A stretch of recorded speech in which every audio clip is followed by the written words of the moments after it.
वह मोहब्बत भी बड़ी कमाल की होगी, वह मोहब्बत बड़ी कमाल की होगी जिसकी हीर आजादी और रांझा भगत सिंह होगा।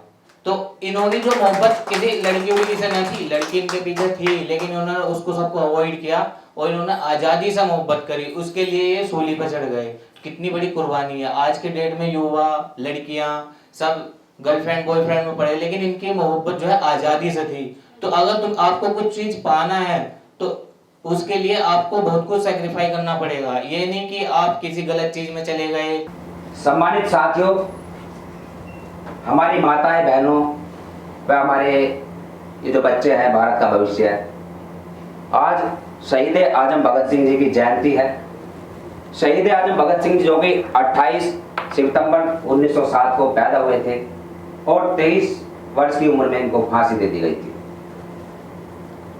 23 मार्च 1931 को फांसी का दिन वह जिसको आज देश के अंदर लोगों की आंखों से आंसू आ जाते हैं कि शहीद आजम भगत सिंह जैसा क्रांतिकारी सपूत जो कि भारत की धरती पर पैदा हुआ और उन्होंने एक बहुत बड़ी देश की आज़ादी की लड़ाई लड़ी।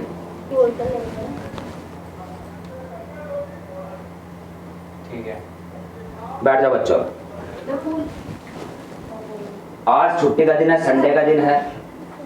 जैसे कि हमारी एक सिस्टर है सपना करुणा, वह हापुड़ गई हुई है, नेहा भी नहीं है और सलोनी उसकी मम्मी भी कहीं आज गई हुई है, और एक हमारी मुस्कान पासवान है, वह बहन भी नहीं आ पाई। फिर भी काफ़ी बच्चे इकट्ठा हुए। शहीद आजम भगत सिंह जी के बारे में जितनी तारीफ की जाए उतनी कम है। क्रांतिकारी सपूत जो कि भारत की जमीन पर इनके जैसा अभी तक कोई पैदा नहीं हुआ। शहीद आजम भगत सिंह जी के किस्से सुनकर खून खोल जाता है, क्योंकि क्रांतिकारी वीर सपूत। इन्होंने कहा था कि एक दोस्त ने इनसे पूछा कि तुम्हारे मतलब दुख नहीं होता क्या, जेल के अंदर प्रताड़ित किया जाता है? तो भगत सिंह ने कहा कि ये सीने पर जख्म नहीं, फूलों के गुलदस्ते हैं। हम पागल ही सही, हम पागल अच्छे हैं। ऐसी बात भगत सिंह ने कही थी कि जो सीने पर जख्म है, फूलों के गुलदस्ते, इन्होंने बताया उनको। और ये कहा कि मैं यदि मुझे पागल समझ रहे हो तो मैं पागल ही अच्छा हूँ। मैं नास्तिक की बुक लिखी, उस बुक से बहुत प्रेरणा मिलती है। आज के समय में जो हम देखते हैं कि करोड़ों युवा भगत सिंह को मानते हैं, लेकिन इनके आदर्श पर, इनके विचारों पर कोई फॉलो नहीं करता। बस केवल इनको मानते हैं कि भगत सिंह ने असेंबली में बम फोड़ा था, भगत सिंह ने फांसी इनको मिली थी, इस तरीके की बातें। बस बाकी जो इनकी असल बुनियादी लड़ाई थी उसको नहीं समझ पाते। भगत सिंह की बुनियादी लड़ाई थी कि गोरे अंग्रेज यहाँ से चले जाएंगे, हुकूमत काले अंग्रेजों के हाथ में आ जाएगी, और ऐसे ही आज देखने को मिल रहा है। आज भी हम गुलाम हैं, क्योंकि वह जब हम अंग्रेजों के गुलाम थे और आज हम ये जो काले अंग्रेजों की हुकूमत है इसके गुलाम है। गरीब गरीब होता रहा और अमीर होता रहा। भगत सिंह का उस समय ये अंदेशा था और आज वह देखने को बिल्कुल सटीक बात बैठती है। और भी हमारी बहनें हैं यहाँ पर, बच्चे हैं, वह भी कुछ बात यदि भगत सिंह जी के बारे में दो शब्द कहना चाहेंगे तो उनके भी हम शब्द लेंगे। और उससे पहले भगत सिंह ने जो लाहौर की जेल के अंदर एक डायरी लिखी थी, उसके भी हम थोड़े से आपको शब्द बताते हैं। भगत सिंह जिस समय जेल में थे तो जेल के अंदर एक जो कैदी थे बुजुर्ग, भगत सिंह से कहा कि क्या तुम फांसी की सजा की जो डेट है वो नज़दीक है आपकी, उस रब का नाम ले लिया करो 2 घड़ी, क्योंकि आपको फांसी लग जाएगी और उसके बाद जो आप कभी भी रब का नाम नहीं लेते। तो भगत सिंह ने कहा कि मैं उस रब का नाम क्यों लूँ, मैं नास्तिक की हूँ, जो किताब है उसके अंदर लिखा हुआ है कि मैं उस रब का नाम क्यों लूँ कि हमें सदियों से गुलाम बनाया गया, तो वह शक्ति क्यों काम नहीं आई। और अंग्रेजों की जो हुकूमत है, जो अंग्रेजों की ताकत है, वह उस रब से, उस भगवान से भी ज़्यादा साबित होती है, क्योंकि जो अंग्रेज यहाँ पर हुकूमत कर रहे हैं वह अपनी गोला बारूद व बम और अपनी जो हथियार है उनके दम पर कर रहे हैं, ना कि किसी शक्ति के ऊपर। कि हमें अपनी शक्ति मजबूत करनी होगी तो ही हम आज़ाद होंगे, ना कि हमें कोई रब या कोई भगवान ईश्वर आज़ाद करेगा। बिल्कुल सटीक बात थी, तार्किक बात थी, लेकिन उस पर अमल नहीं करता था। भगत सिंह के बहुत से ऐसे किस्से हम और थोड़ा ब्रेक लेकर बताएंगे। भारत देश की जितनी भी सरकारें आई हैं अभी तक हमारे देश के अंदर किसी ने भी उनका इतना सम्मान नहीं किया जितना उन्हें मिलना चाहिए था। उन्होंने इतनी कम उम्र में इतना बड़ा नाम कमाया, वो किसी मतलब एक छोटी सी उम्र में इतने बड़े स्तर पर जाना वो अपने आप में ही दर्शाता है कि उन्होंने कितनी बड़ी उपलब्धि हासिल की थी। उनके सम्मान में जो कमी आई है वो आनी नहीं चाहिए थी, उनका सम्मान और बढ़ना चाहिए था, लेकिन कोई भी इस चीज़ पर ध्यान नहीं देता। उनके सिर्फ बातों को पढ़ते हुए ध्यान देते हैं। जिस कदम पर वे थे उस नशे कदम पर लोग बहुत ही कम चल पाते हैं। इसी के साथ जय भीम जय भारत जी। अब हमारे सोनू भाई आएंगे 2 शब्द भगत सिंह जी के बारे में जो कि युवाओं को प्रेरणा मिले। आइए, क्योंकि हमारा मकसद ये रहता है कि अपने जितने भी महापुरुष हैं, भगत सिंह, उधम सिंह या हमारे संत कबीर साहब, संत शिरोमणि रविदास जी, तथागत गौतम बुद्ध, सभी की जयंती आती है, उस पर एक संगोष्ठी के माध्यम से जो बच्चे हैं उनको जागरूक किया जाए, उनको पता चले कि आखिर में इन्होंने क्या कार्य किए थे चीज़ों में। भगत सिंह एक बहुत अच्छे योद्धा थे और इनके विचारों पे ही चले। मैं तो सिर्फ यही कहना चाहूँगा, बहुत अच्छे संघर्ष करे इन्होंने, बहुत काफ़ी। पर आज के युवा कोई इनकी तरफ नहीं देखता है, न इनसे कोई विचारों पे चलता है। तो मैं तो सिर्फ यही कहना चाहूँगा, इनके विचारों पे चले। जय भीम जय भारत। जी। दीपा बोलना चाहेंगी कुछ? हाँ, अमित भाई आए। दीपक थोड़ी देर बाद। अच्छा रजत, भगत सिंह जी की किताब पढ़ी थी आपने, मैंने दी थी जौन सी, उससे कुछ प्रेरणा मिली तो बोलो। देखिए, आज के समय में हर व्यक्ति चाहता है कि भगत सिंह पैदा हो, लेकिन मेरे घर में ना हो, पड़ोसी के घर में हो, क्योंकि जो दिक्कत झेलनी पड़ती है वह पड़ोसी का बच्चा झेले और हम आराम से रहे। और इसलिए भगत सिंह के जो आदर्श है, जो भगत सिंह की जो विचारधारा थी, उससे लोग पीछे हटते हैं। क्योंकि भगत सिंह ने 23 साल की उम्र में, 23 साल की वह उम्र जिसमें रिश्ते आए थे, बहुत अच्छे रिश्ते आते आदमी, किसी चीज की कमी नहीं थी, जमींदार के बेटे थे और रिश्ता भी ठुकरा दिया कि देश के लिए मरना है, देश के लिए जीना है। आज के समय में ऐसा कोई नहीं चाहता ऐसा बलिदान करना, इसलिए लोग चाहते हैं कि भगत सिंह तो पैदा हो लेकिन मेरे घर में ना हो, पड़ोसी के घर में हो। अब हमारे रविंद्र भाई है जी। रविंद्र जी, भगत सिंह के बारे में, भगत सिंह जी के बारे में 2 शब्द आप भी रखिए जी। सभी भाइयों को जय भीम। जैसा कि आप सभी जानते हैं, आज शहीद आजम भगत सिंह जी का जन्मदिन है। उनका जन्म 27 सितंबर 1907 को पंजाब के प्रांत में हुआ था जो पाकिस्तान में है। शहीद भगत सिंह, जो उनका परिवार शुरू से क्रांतिकारी रहा, उनके चाचा भी क्रांतिकारी थे, उनके पिताजी भी देशभक्ति, देश के उसमें उन्होंने योगदान दिया है, बहुत काम किए हैं उन्होंने। एक छोटी सी उम्र में उन्हें फांसी हुई। शहीद भगत सिंह जी कहते थे, बंदूक या तलवार से कभी क्रांति नहीं आती, क्रांति हमेशा कलम से आती है। शिक्षा पर उन्होंने भी जोर दिया है कि हमें अपने बच्चों को पढ़ाना चाहिए।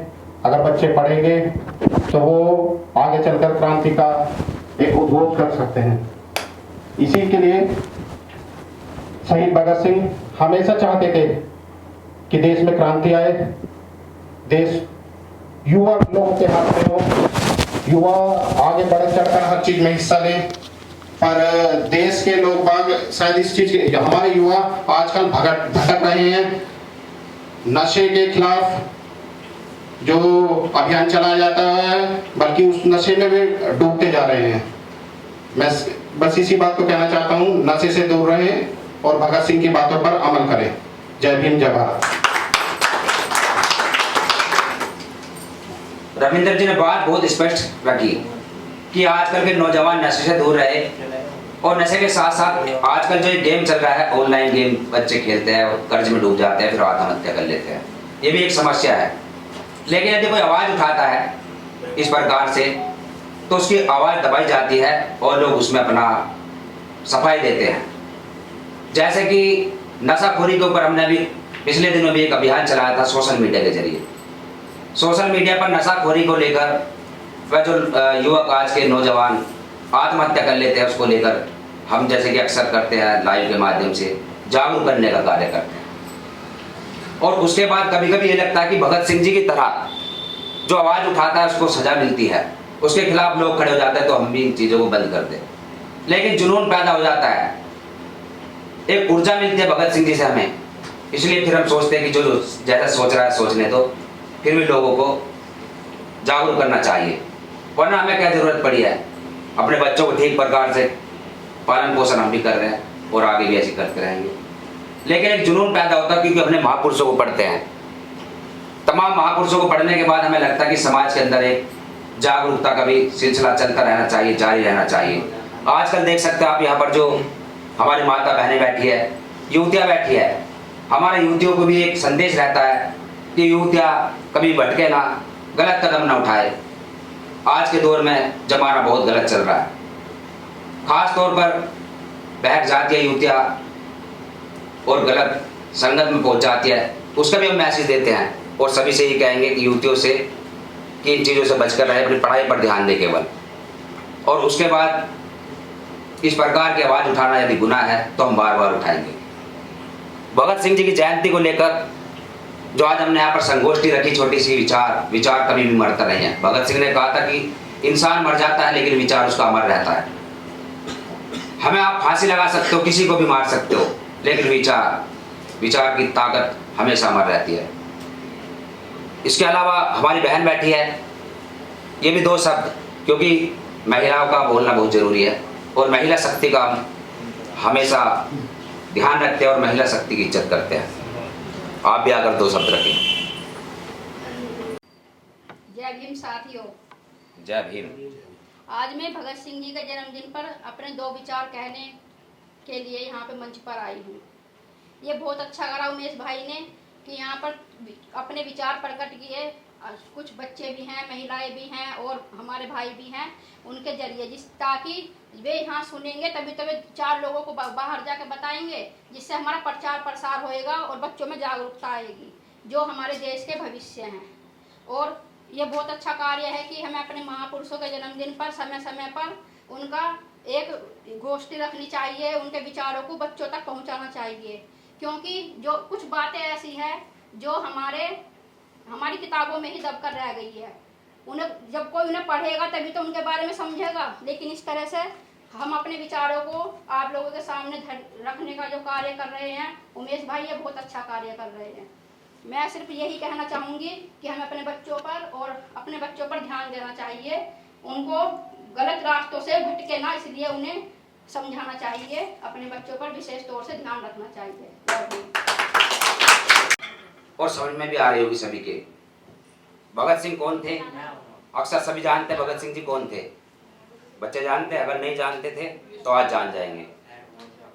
इसके अलावा जोनी भाई या राजीव भाई कुछ बोलना चाहेंगे? दो शब्द बोलो भगत सिंह जी के बारे में, दो शब्द बोल दो, जीवन सफल हो जाएगा तुम्हारा। आओ अभी दीपक आ जाओ आप।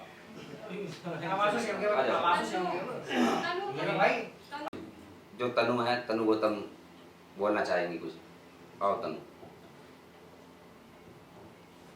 यहाँ उपस्थित सभी सम्मानित साथियों को मेरा क्रांतिकारी जय भीम नमन। तो जैसा कि आप सभी जानते हैं भगत सिंह जी के बारे में, ये क्रांतिकारी वीर थे। इन्होंने अपने जीवन में बहुत ज्यादा संघर्ष किया और सभी इन्हें जानते हैं। तो मैं इनकी आपको एक छोटी सी बात बताऊंगी।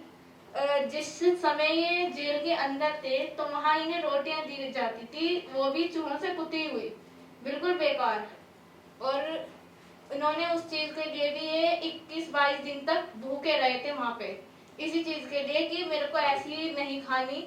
और इन्होंने खाना वगैरह सब कुछ त्याग दिया था वहाँ पे। इस चीज के ऊपर भी इन्होंने संघर्ष किया बहुत ज्यादा अपने जीवन में। तो आप इन्हीं के विचारों पे चलिए और हमें इन्हीं के विचारों के ऊपर चलना चाहिए, तभी हम अपने जीवन में संघर्ष कर सकते हैं। तो मैं अपनी वाणी को यही विराम देती हूँ। जय भीम नमन। लड़ाई जो अनशन किया था, क्योंकि चाहते थे कि हर जगह इंसाफ मिले, बराबरी हो। जेल के अंदर सूखी रोटी, चूहे वगैरह उन पर घूमते थे, फिल्म के अंदर भी दर्शाया गया उसमें। तो भगत सिंह जी ने वहाँ पर भी अनशन की, जिसमें कि एक व्यक्ति मर भी गया था, क्योंकि उसने जब खाना नहीं खाया, अनशन का लंबा टाइम हो गया, तो उसके बाद उसके जबरदस्ती मुंह में दूध डाला जा रहा था, पानी मांग रहा था, पानी नहीं दिया गया। एक व्यक्ति की मौत हुई, फिर भी वह कुर्बानी बेकार नहीं गई। जो ब्रिटिश शासन थी, जो जेल प्रशासन था, उसको झुकना पड़ा और इनकी शर्त माननी पड़ी थी। यानी कि हर समय समय पर भगत सिंह ने जो था एक अलग अंदाज में क्रांति पैदा की थी। जी, अब दीपक आए, दीपक आ जाओ। मैं तैयारी कर रहा हूँ। अच्छा ठीक, तो गौरव, हाँ गौरव आएंगे, गौरव भी क्रांतिकारी। जय भीम। जैसे भगत सिंह के बारे में आपने बहुत सुना होगा, लेकिन मैं इनके आज एक बात बता रहा हूँ मोहब्बत के बारे में। इनकी मोहब्बत, इन्होंने जो मोहब्बत करी थी ना, आज़ादी से करी थी, वह मोहब्बत भी बड़ी कमाल की होगी। वह मोहब्बत बड़ी कमाल की होगी जिसकी हीर आज़ादी और रांझा भगत सिंह होगा। तो इन्होंने जो मोहब्बत किसी लड़की उड़की से न की, लड़की इनके पीछे थी, लेकिन इन्होंने उसको सबको अवॉइड किया और इन्होंने आज़ादी से मोहब्बत करी। उसके लिए ये सूली पर चढ़ गए। कितनी बड़ी कुर्बानी है। आज के डेट में युवा लड़कियां सब गर्लफ्रेंड बॉयफ्रेंड में पड़े, लेकिन इनकी मोहब्बत जो है आज़ादी से थी। तो अगर तुम आपको कुछ चीज पाना है तो उसके लिए आपको बहुत कुछ सेक्रीफाई करना पड़ेगा। ये नहीं कि आप किसी गलत चीज में चले गए, किसी के चक्कर में पड़ गए तो जीवन नष्ट है। इसलिए अगर कुछ पाना है तो अपने संघर्ष और अपने जो आपने सपना देखा उसके पीछे भागो। एक दिन खुद ही खुद आपको सब कुछ मिल जाएगा। जय भीम। और वो सर्वोच्च बलिदान बहुत बड़े क्रांतिकारी थे। उन्होंने समाज में क्रांति की ज्वाला जलाई और उन्होंने अंग्रेजी जो सेना थी उन्हें इस देश से भगाया। उन्होंने अपने बलिदान से एक क्रांति की ज्वाला जगाई और देश को, बोला नहीं जा रहा, थोड़ा आज़ाद कराया। कोई बात नहीं, बहुत अच्छे। जातिवाद उस समय भी थी। एक कुत्ते को गोदी में लेना पसंद करते थे लोग, लेकिन एक इंसान को छूना पसंद नहीं करते थे। वो जातिवाद उस वक्त भी था। जेल के अंदर जिस वक्त भगत सिंह जी कैद थे, तो उस वक्त एक वाल्मीकि समाज का व्यक्ति, भंगी भी कहते थे उसे, वह व्यक्ति जो कि साफ सफाई का काम करता था, उसका नाम था बोगा। और भगत सिंह जी उसको अक्सर बेबे कहकर बुलाया करते थे, बेबे। और उसके हाथ की रोटी खाते थे। वो साफ सफाई का कार्य करता था वहां पर। तो एक बार बोगा बोला भगत सिंह जी से, हे भगता, मैं भंगी हूं और तू जाट, मेरे हाथ की बनी रोटी मत खाया कर। अछूत है, हम अछूत हो जाएगा। और तू मुझे बेबे बेबे क्यों कहता है? तो भगत सिंह ने कही कि बचपन से लेकर जब मैं होश संभाला तो मेरी माँ मेरी सफाई करती थी, मेरी बेबे कि मेरे बेबे मेरी सफाई करती थी, मेरी गंदगी साफ करती थी। और यहाँ पर तू करता है मेरी गंदगी साफ, यहाँ की जो व्यवस्था देखता है, तो तू मेरी बेबे है। और तेरे हाथ की बनी रोटी खाने से मुझे अपनी माँ की याद आती है। कितने महान विचार थे भगत सिंह। बहुत अच्छे। और उसी वक्त भगत सिंह को दिख गया था कि समाज के अंदर जो व्यवस्था बनी हुई है, गोरे अंग्रेज चले जाएंगे लेकिन काले अंग्रेज ये कभी सुधार नहीं करेंगे यहाँ पर, और सुधार आज तक भी नहीं हुआ। ये जाति व्यवस्था अभी भी समाप्त नहीं हुई, अभी भी जाति में बंधे हुए हैं। ये ऊंच नीच की व्यवस्था, ये गरीब अमीरी की व्यवस्था सब ऐसी बनी हुई है। यानी हुकूमत अंग्रेजों के हाथ से, इन काले अंग्रेजों के हाथ में तो आ गई, फिर भी हम ऐसे के ऐसे रहे। जो गरीब है वह और गरीब होता जा रहा है, जो अमीर है वह और अमीर होता जा रहा है। इसी व्यवस्था की लड़ाई थी शहीद आजम भगत सिंह जी की। और यहाँ की जो सरकारें रही आज तक कोई ठोस सुधार नहीं कर पाई। और भगत सिंह जी का एक और वाक्य है कि भगत सिंह जी ने कहा था कि यदि मेरी फांसी की जो सजा है और बढ़ा दी जाए और मुझे कुछ वक्त डॉक्टर बाबा साहब अम्बेडकर जी के साथ काम करने का वक्त मिल जाए तो मैं उनके साथ कार्य करूंगा। क्योंकि बाबा साहब अम्बेडकर जी भी वही लड़ाई लड़ रहे थे, व्यवस्था ऊंच नीच की बदलने वाली, और वही भगत सिंह के विचार थे। लेकिन ऐसा ना हो सका था क्योंकि भगत सिंह जी को फांसी लग गई और डॉक्टर बाबा साहब अम्बेडकर जी के साथ इनको कार्य करने का मौका नहीं मिला था। इसके अलावा और बहुत सारे ऐसे किस्से हैं। अब हम बात करेंगे कि अमित 2 शब्द बताया आपने, क्रांतिकारी 2 शब्द, क्योंकि तुम्हारा जीवन सफल हो जाएगा। भगत सिंह जी के बारे में अगर तुमने 2 शब्द भी बोल दिए, क्योंकि हमारे क्रांतिकारी योद्धा, इनके बारे में 2 शब्द बोलने का मतलब है कि जीवन सफल होना। कैसे लगा ले क्या नाम हाँ, है? बोलो। सुभाष चंद्र बोस है? शहीद आजम भगत शहीद, सिंह अच्छा अच्छा, इन सबको पता है इनका नाम शहीद है आजम शहीद हैं भगत सिंह जी। भगत सिंह है। सबको मालूम है इन्हें फांसी हुई थी देश की आज़ादी के लिए, पर क्यों हुई थी ये नहीं पता सबको। इन्होंने देश के लिए बहुत संघर्ष करा अपनी आज़ादी दिलाने के लिए। क्यों ये खुद सूली पर चढ़ गए, किस लिए? हम सबको न्याय दिलाने के लिए। जो ये अंग्रेज़ों से तंग हुए थे हम सब भारतीय, ये खुद अपनी जवानी मिटाकर हमारी आज़ादी दिलाने के लिए संघर्ष करने के लिए अपनी कुर्बानी जवानी की कुर्बानी मिटा दी। जय भीम। बहुत बढ़िया। आप सबको मेरा क्रांतिकारी जय भीम। जन्मदिन है 28 सितंबर 1907 में इनका जन्म हुआ और उन्होंने आज़ादी के लिए बहुत संघर्ष करा। सभी आप जानते होंगे कि जीना तो अपने कंधों पे जीना है, लेकिन दूसरों के कंधे पे तो अर्थी जाती है। लेकिन इतना बड़ा संघर्ष करो, इनके विचारों पे चलो। विचारों को सुनते हैं, समझते हैं, पढ़ते हैं, लेकिन इनके विचारों पे कोई नहीं चलता। आज मैं इनके उपलक्ष्य में इनका एक छोटा सा गाना गाऊंगी। मेरा रंग दे बसंती चोला माहे, रंग दे बसंती चोला माहे, रंग दे बसंती चोला।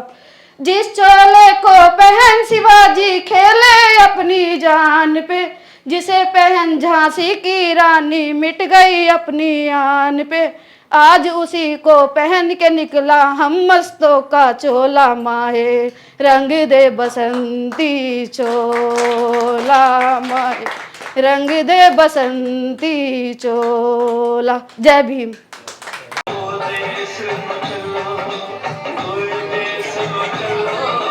दीपक आजा।